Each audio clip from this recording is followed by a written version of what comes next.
Hello everyone, I do apologise for the delay. We will be trying to get back into the lobby as soon as we can. The race is going ahead, we know that for sure, so we will be back soon.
Alrighty, we're racing once again. Sorry for the delay, everyone. We did have a safety car that was deployed a few laps ago before the disconnect. We're now back once again. We didn't get to see the safety car restart.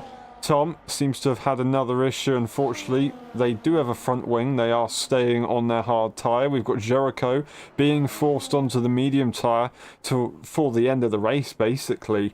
After that unfortunate safety car for them. Of course, it was lap 11, I believe it was. Now, we do have a gap once again from the front runners. It's Igor now 3.6 seconds behind as they make that move on Frantic. Verf is following suit. Jericho Willis not too far away. Neither is Peanuts as well. So we have a train from P3 to P7.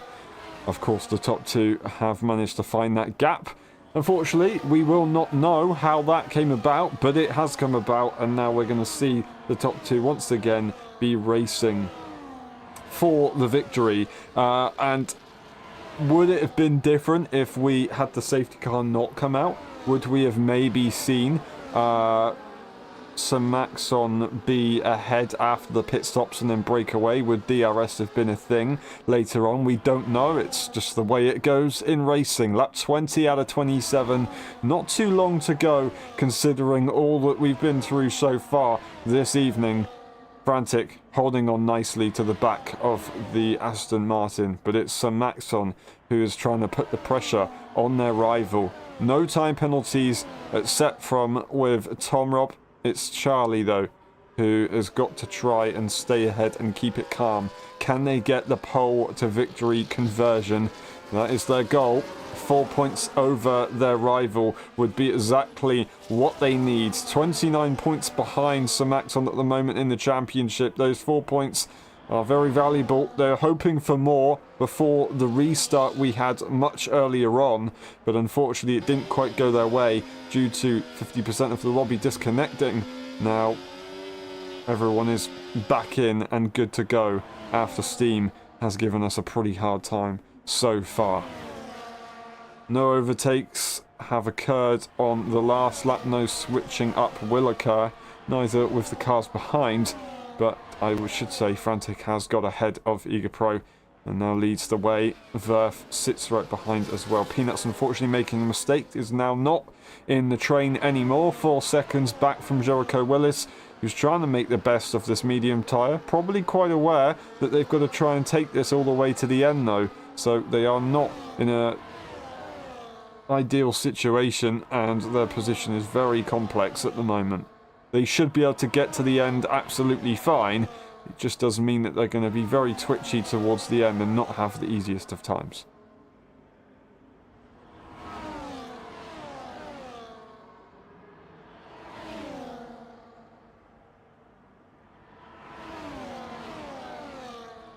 Frantic into the Casio chicane, the Casio triangle. But it's Igor who's going to be looking for the DRS. We're not going to get a switch between the leaders. Eager Pro will be going for the move on Frantic, though. The outside line will be their choice. Frantic backs off and allows the Aston to go through into the first corner. Very high speed. Very easy to get wrong, as we saw from Charlie earlier on, allowing Sir Maxon to get a bit of a switchback in the early stages on the restart. 3 tenths behind is Sir Maxon, trying to make sure that they stay close. Probably thinking about the long game. That's why they're not opting to go for the overtakes at this stage. They know that they've got a big enough gap to be safe from the cars behind. That being said, Eager Pro has just gone and set a purple first sector and is pushing. They did have the DRS, but so does the top two. They are trying to make some sort of progress. On lap 22 to 27, though, I think it will be a little bit too late. So Maxon and Charlie are definitely doing some sort of race management strategy at the moment to try and bring themselves towards the end where they can really fight for it and go for that final push. So any progress that Igor was to make, if they were to make any, would probably be very easily taken away. Now, everyone touching the grass as they enter 130R, but it doesn't make a difference at that speed with that much grip that you have in the car. No question about it. You're not going to have any issues. Frantic sits behind. They are following in the tow quite nicely, but weren't in a position to make that move in the end, and they do have to just wait. You can see the Racing Bull and the Ferrari up in the distance as they go through turns 4, 5 and 6.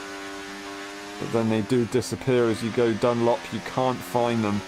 And gaining another tenth from the cars behind. So Maxim continues to stay behind the Racing Bull. What will Charlie do? Will they try and turn off the battery and tempt Sir Maxon into making a move? Will they make a mistake under the pressure? Or will they just keep it in front? That's what they're hoping for now, and then maybe see what's going to happen later on. But you can see, look, both cars absolutely full on battery. They have no intention of pushing the limits because they know that they can just force each other to slow down. And then when I say slow down, they're not slow. They aren't going slow, but they don't need to over push the car. They don't need to overwork the tyres and overwork that battery. Eager Pro have got a little bit more of a difficult situation as they're not the lead car. They are the lead car of the train, but they do want to try and give themselves the best chance of anything further up ahead if something was to happen to the top two.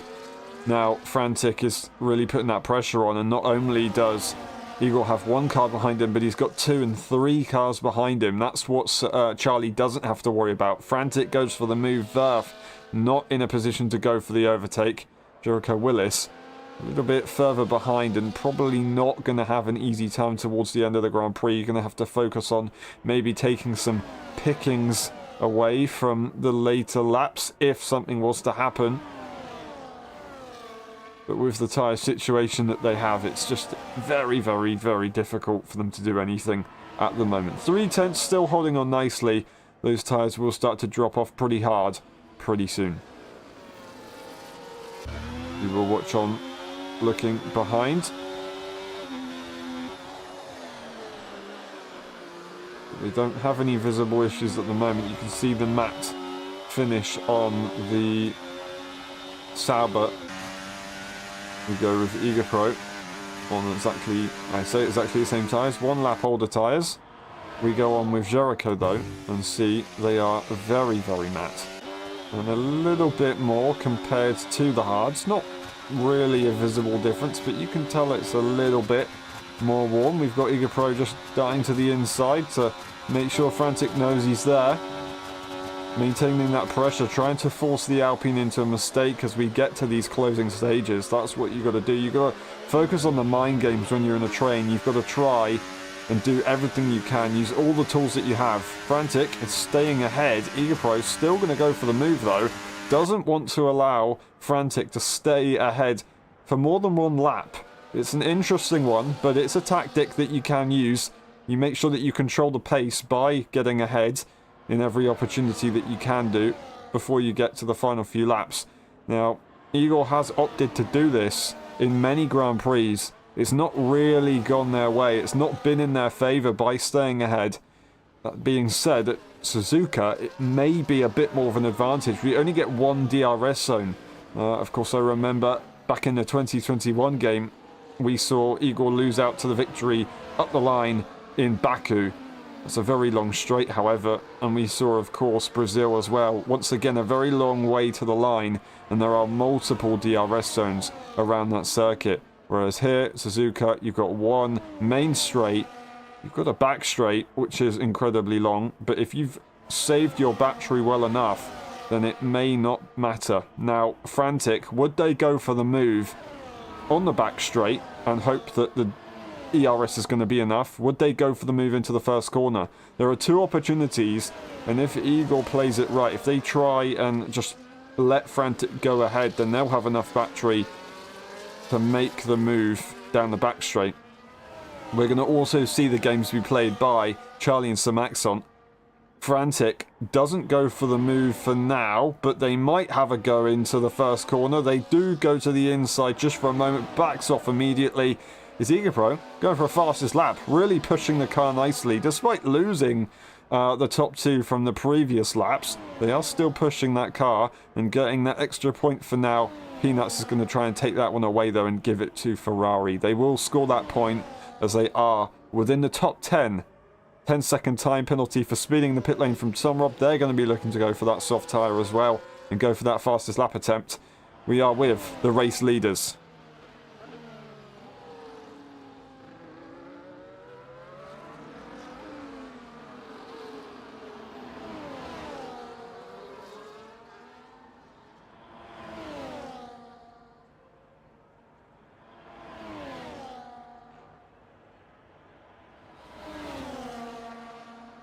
Coming towards the end of the penultimate lap, the final one is upon us.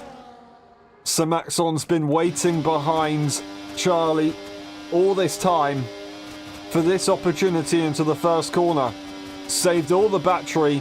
Charlie's not in a hurry until they get to this final corner, and then they will dart it all the way. A brilliant exit from the racing ball with clean air. DRS is available though for the Ferrari driver. ERS is being spammed inside or outside. Where will they go? The inside line. It'll be defended, but not hard enough. Sir Maxon leads the Grand Prix. Charlie will not find an opportunity into turn 2, and now the battery is saved once again. Sir Maxon has track position. They're trying to harvest to make sure that they have enough when they get to that back straight. It's Frantic ahead of EagerPro. A brilliant overtake there from Frantic. The DRS is really advantageous, but now the ERS, will they have enough time to save the battery? Will Igor try and have a go into the hairpin? There's a few opportunities. We see the top 2 go into the hairpin as well, but no move will be made, and it will be all about the back straight and into the Casio triangle. Who will get there first? Who will win this Grand Prix? Multiple race wins for the top 2, trying to add one more to the tally. Charlie trying to bring it back in the championship. Sir Maxon looking to extend, and here we go down the back straight. The final few corners are upon us. It's going to be Charlie incredibly close with a lot of battery in that car. Surely on the exit here they're going to have it, but no, they've misjudged it. They've driven into the back of Sir Maxon. They're going to try and send it on the brakes, but they will not get there. And here we go. EagerPro goes to the outside at 130R. It's not going to happen. They're going to try and make it the long way round into the Casio triangle, and they've done it. Absolutely incredible there from EagerPro. What a move. Sir Maxon wins the Japanese Grand Prix and extends the championship lead. Charlie in P2 just misjudged it in the end. It's going to be EagerPro taking a phenomenal podium in the final moments right there. Absolutely incredible. Frantic just missing out. Heartbreak in the final moments. It's Verth in P5 getting their best result in LSI F1. We've got Jericho Willis in P6. I lost my breath there. It's Peanuts to P7 with the fastest lap. Will Tom have a go and make it a fastest lap for them? They've got a few more corners to go. They'll score a P8 position, but they go off track limits, not invalidating, or maybe invalidating that lap time. And I don't know if they will have a chance with that damage on that front wing. But this man has done it again. And it's a victory for Ferrari, with the fastest lap taking a decent amount of points for the team. Not quite for Sir Maxon with the fastest lap, but at least one of the Ferraris got it for their team's championship, extending in both titles at the moment. But what a race we've just had. Wow, incredible stuff. Sir Maxon takes the victory. Charlie in P2. It's EagerPro with an awesome P3 at the very end. Frantic in P4. Verve, Jericho Willis, Peanuts and Tom in P8. Peanuts did get that fastest lap, I can confirm. The race director is on your screen now, going through the instance section just in case, and going into the pit stops. We will be back for the post-race interviews. We will see you in a bit.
Hello everyone, welcome to the post-race interviews of the Japanese Grand Prix. That was an eventful one, on and off the track. Thank you very much everyone for your patience today. Not an easy one to go through, but we had some good racing regardless, so that was good. We start the interviews with Tom. Tom, unfortunately, the restart, well, obviously, you lost the train at the first race. The restart didn't really work out, and then damage came about. There was a safety car, but we didn't actually see what happened on the restart. Can you take us through your race? Let's just say I was driving the real life Red Bull and I'm not Max Verstappen. Yeah, like I struggled completely with my race. But I knew it before. I had understeer and oversteer through the entire lap. I tried everything with the setup before and I had no clue what to do. So I didn't expect anything. I didn't even expect to be so high up in the qualifying. Yeah, and then it was just driving, trying to survive. I don't know how I just spun 4 times with just getting 3 broken front wings in just 12 seconds. I honestly expected more.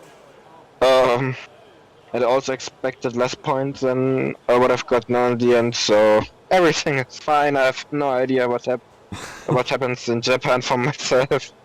So, up and down one. It's just a track I keep spinning. Fair enough, yeah. It's an up and down one. It's a difficult one. It's a bumpy circuit, so it's easy to have spins at. Moving on to Brazil, though, it's another kind of bumpy circuit as well, but it's a few more straight lines that do help with drafting. Do you think you can do well there? It's a sprint race too. Let's just say I've got good pace in Brazil, but I don't know if I have more race finishes than DNFs there. So let's see how that statistic's gonna continue there. You will get a race finish. Thank you very much, Tom. Hope it goes well next time, and we'll see you then. And we move on to Frantic. Frantic, really, really good effort. Unfortunately, just missed out on the podium, but can you take us through your race? That was a pretty crazy one.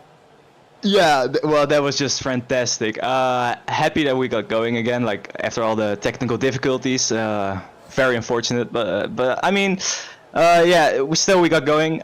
Shame we saw Pursuing leave because of his broken leg, so that's a shame. But luckily, our beloved Peanuts swapped in, so that was a nice surprise. Yeah, early on in the race, I overtook Igor, which wasn't really an actual overtake since he got connection issues. I think he disconnected. That was very unfortunate for him. I was glad to see that he was able to rejoin again. He really pushed me till the end. It was very enjoyable. Shame that he got me at the last chicane. Very dramatic, but I'm grateful for the race. So yeah, to all Frantic gang and the Japanese fans that came to watch the race, thank you for coming, and arigatou gozaimasu. Thank you very much. Yeah, that was a really good one. What happened on the safety car restart? Because we have no idea what happened. Right. Oh, well, I mean, nothing really happened. Like, it was just a normal safety car restart. Like, the tires were very cold for some reason. Like, we weren't able to warm them up. Well, I wasn't able to, at least. Maybe Simon and Charlie were. I was not. They were like 48 degrees. I didn't know that was possible. Wow. But that was something else. Yeah, it was just for me. It was understeering till sector 2. Then they warmed up a bit, so that was fine. But yeah, nothing really happened. I think. Like, I don't know why there was a safety car in the first place. To be honest, it was just there. Maybe it was because of Charlie's disconnect. I'm not sure. Possibly. I can't quite remember now. Yeah, it was weird, but anyways, didn't really matter at the end of the day. So yeah, yep, it was a good race. GG indeed. Whether you're there in Brazil, how do you like that circuit compared to Japan? Yeah, I do like Brazil. I think the last time I raced there, I had this commentator curse. I don't know if you remember. It was yeah, you do. Okay, well, let's not do that again. So yeah, I will try my best. I hope I can be there. I think I'll be there. With the way things are looking right now, I'll be there. So yeah, I'm looking forward to it. Awesome. I hope we do see you there and you can get a bit of redemption. Thank you very much, Frantic. Really good effort today, and we'll see you next time. Yes, appreciate you. And we move on to Charlie. Charlie, I don't know what to say. Really frustrating, of course, after having, would you say, a dream start to the first iteration of the race. Unfortunately, of course, the connection issues came around and then it messed things up. Still more connection issues after the restart, but we were all able to stay in the race and get going once again. It was a bit of a chess game towards the end, I assume. Can you take us through your race? Yeah, I mean, all throughout the race, we were just kind of glued together, me and some Axon. Yeah, the safety car. So I think Tom Rob, yeah, he just posted in chat that he just crashed into Degner. I see. Yeah, but then I got disconnected during the safety car. My AI pitted, which was an amazing choice, to be honest. I'm really lucky that it did pit. So yeah. And then I mean the second stint we just drove away with Smaxon again. I was at the front. We were both in VC. He was trying to like gaslight me into thinking that he had higher wings, which obviously I knew he didn't. And like he was saying, "Oh, I don't have speed on the straight," and like, yeah, sure. So yeah, I just read it like I don't know, like 10 laps before the end. I was just managing my ERS, and at the last lap I actually had so much fucking ERS. I mean, yeah, he overtook me on the first straight, and then I saved enough to have actually like 100% after the spoon. But yeah, I completely misjudged the overspeed that I had in the fast left-hander. I tapped the back of him, like half spun, and yeah, I just missed my opportunity to re-overtake. So yeah, I just missed a very crucial move, and yeah, that's a P2. But I'm happy. I had good pace today. Yeah, it's a frustrating one. I mean, you know, when you're disappointed, or not disappointed, when you're hoping to get P1 and you end up getting P2, it's not too bad. But if you didn't misjudge the speed going into 130R, would you have gone left or right into the chicane? Do you think you'd have had the confidence to get the move done? Axon already had, I think, the left covered, so I would have got on the right. So on the inside, actually. Yeah, to be honest, if I didn't misjudge it, if I just, you know, maybe I lifted a little bit, maybe, I don't know, just went a little bit wider, I would have been like instantly beside him after the corner, and then like alongside into the chicane. I would say that was an easy overtake, and I just messed it up, unfortunately. Very unfortunate. Everything kind of was going against you today, but you drove absolutely awesomely, so thank you for that. Going into Brazil, learning that lesson today, do you think you can do well? Brazil? Yeah, sure. Fair enough. Hopefully you can do well. You get a sprint as well, so double opportunity. Thank you very much, Charlie. Really good effort today, and we'll see you next time. Yeah. Thank you. And we move on to Samaxon. Samaxon, well, I said in the first iteration of the race that you've gone from the back to the front of the grid before. You've done it multiple times. You've done it again. Can you take us through your race? It was pretty eventful. Firstly, on the first race, after starting from P2 on the hards, I had a battle with Igor, which allowed me to just driving on the curb and I think spinning.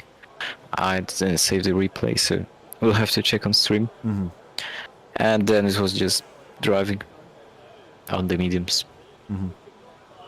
And you didn't have any intention to start the second race on the hards? No, because I knew if I start on the second race on the hards, Igor will be probably ahead again, side by side with me into turn 1, and that wouldn't really end well. So then on the second race, after starting P2 and managing to stay P2, I was mostly driving, just managing the tires, and then Charlie disconnected, which I don't know, I was hoping for a moment that it would stay for a little longer, but immediately when I pitted, it was just a safety car, so I wasn't even sure if I would get out P2. And yeah, so Charlie rejoined during the safety car, and then after restart, I was just driving behind him. I wasn't really expecting a win today. I know that it's definitely not my best track or even a good track. And as I said, in the last few weekends and the rest of the season will be just a struggle for me. So it's good that I have the current gap that I have in the championship, and I just have to stay clean and not do the same thing as in today's first race. Indeed, yeah. Well said, and well done today. I'm sure you'll be absolutely fine towards the final races of the season, but yeah, that was a pretty good one from you today. Brazil, a sprint race. Do you like sprint races? Do they help you kind of bleed into the kind of event a bit more, or do they kind of put you off a bit? Again, Brazil is my third worst track, I think, so there's only Monaco and Abu Dhabi ahead. Not Abu Dhabi, sorry, Azerbaijan, so Baku. Fair enough. Well, I hope it goes well. Thank you very much, Max, really good effort today. And we'll see you next time. Well done. Yeah. And that's been it. Thank you very much for watching. It's been a pleasure. We will see you tomorrow for the Japanese Grand Prix for the F1.5 EU Tier. We'll see you next week. Not next weekend. For Brazil. I think I've got that wrong. It's going to be in 2 weeks' time. I do believe. Yes, it will be. Will it be in 2 weeks' time? No, it won't be in 2 weeks' time. It'll be in 1 week's time. Thank you very much for watching. We'll see you then. Bye-bye.